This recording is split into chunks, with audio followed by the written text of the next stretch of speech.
বৈষম্য বিরোধী ছাত্র আন্দোলন নতুন কর্মসূচি ঘোষণা করেছে। আজ বুধবার সারা দেশে ছাত্র জনতার উপর গণহত্যা, গণগ্রেপ্তার, হামলা, মামলা, গুম এবং খুনের প্রতিবাদে ও জাতিসংঘ কর্তৃক তদন্তপূর্বক বিচারের দাবিতে এবং ছাত্র সমাজের ৯ দফা দাবি আদায়ের লক্ষ্যে মার্চ ফর জাস্টিস কর্মসূচি পালন করা হবে।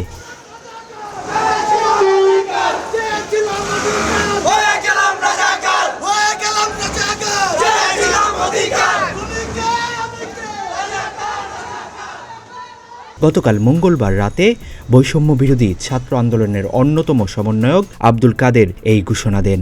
দুপুর 12:30টায় এ কর্মসূচি পালন করা হবে বলে ঘোষণায় উল্লেখ করেন তিনি।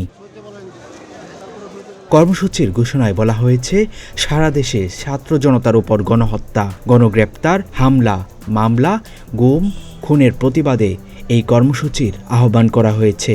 এরই সাথে তিনি আরও বলেন, ছাত্র সমাজের ৯ দফা দাবি আদায়ের লক্ষ্যে দেশের সব আদালত, ক্যাম্পাস ও রাজপথে আগামীকাল বুধবার মার্চ ফর জাস্টিস কর্মসূচি পালন করা হবে। ঘোষণায় আরও বলা হয়, আমরা সারা দেশের শিক্ষক, আইনজীবী, মানবাধিকার কর্মী, পেশাজীবী, শ্রমজীবী ও সব নাগরিককে আমাদের কর্মসূচি পালনে সর্বাত্মক সহযোগিতা এবং আমাদের দাবি আদায়ের সঙ্গে একাত্মতা ঘোষণা করতে বিশেষভাবে অনুরোধ করছি।